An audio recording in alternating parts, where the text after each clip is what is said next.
ko fika Hiva ia. Ya he kale mariona he olowaha pe moe ua mo le vare iki. Ka hono toe na he kauia mo nau tolu he. Kai ke maa foka ha totongi.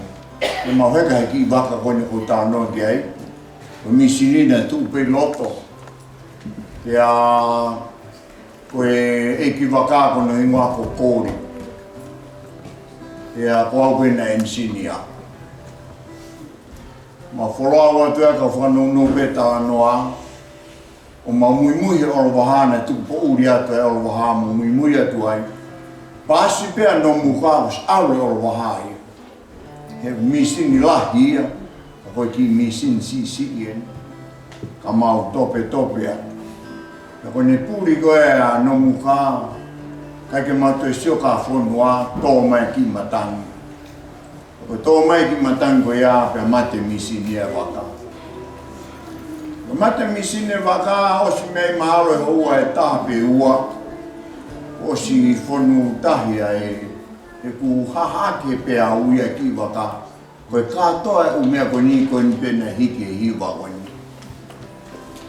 Hahake ki waka pa koe aru koe ki orunga.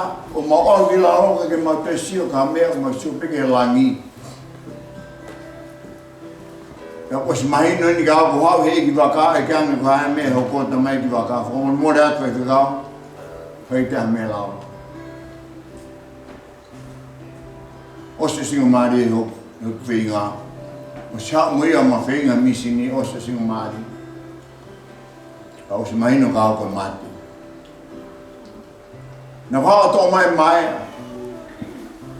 o hai ho ko ngā loto o nga hai katoa me whanau he mai a koe. No o te taha. Hai atu hange koe hatui ngai ka. Hai ki he toko taha. Hai ki he toko taha. Tuk whanau anu tu whiwhine he tu i tau no koe. Hai katoa e whanau o hai mai ki ao. Anau sio haka pē ki ao. Ia erewa toko taha na ne eke mai. Whae atu msi koe. Ane uhai behe ai mau tō. O tā ange hanga tōn beka ki utu e hanga he ria. Koe waka e ngot. Te tau mati. Koe kuinga uhai katoa ki tau tōru whakataha. Ei ngoe e kumi ai ki tau tōru. Kai ke hela kumi horo ka hatahe mōre. Mau katoa pē tau tōru. Uhai whakataha. E tamai moe ni whanau. Afeta. Ai ngā hoi au tua ne whai.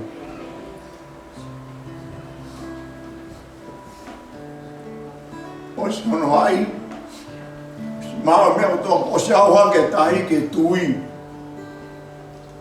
Ma wā aho pē tūpe me whanau he roto tahi i he ana e waka.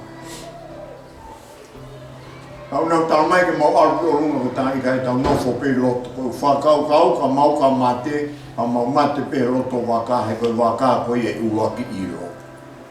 Ange e whakau kau ka mau, ka hau e kumi te nau ilo pe waka, mau mate pe roto he waka.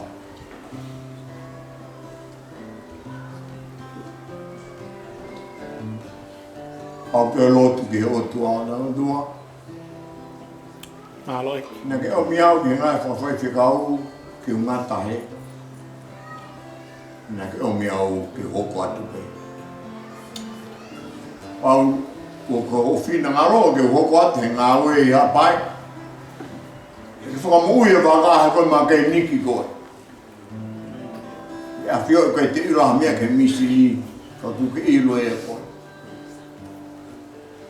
Osi pe koe e kulotu. Lomi i pe taha o se vai e puha uhilai. Lomi i pe taha ne pato pe mo ui e waka.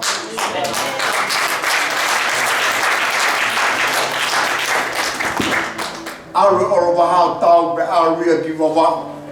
O whee toki mai oro wahao ma tō whitauraki ma oro atu. Aho tolu i mau whora. Ma wofi mau tolu ki wawa. O whamatala aho ni. Ale ni lahe o tua.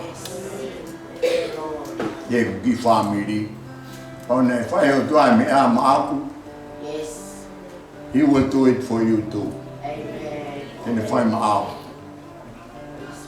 All right, and I for 5 years out. I'm going to feel if I never fire them secret.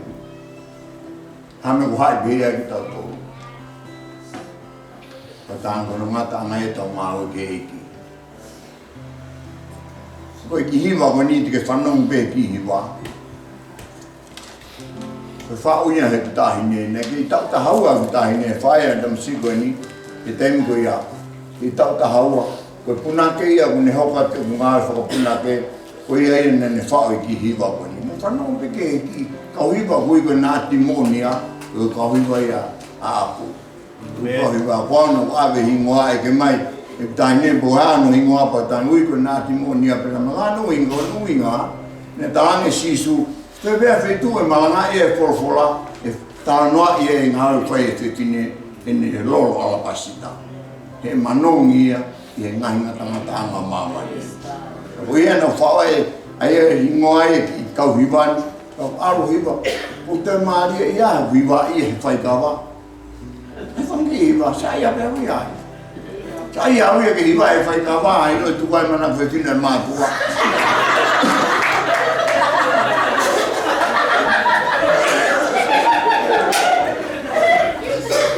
We hiva ini dia mau hiva.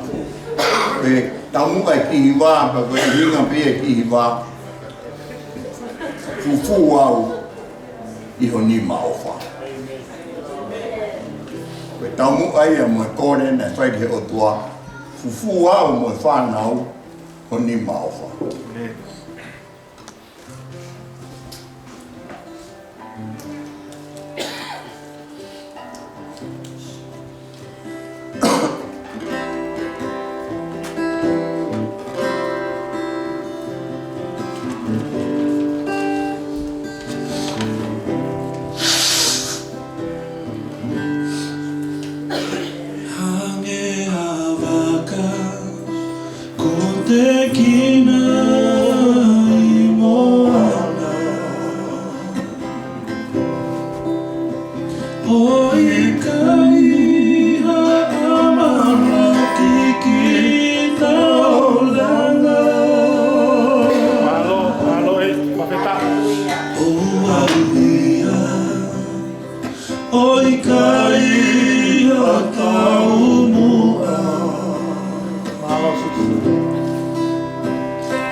Fufu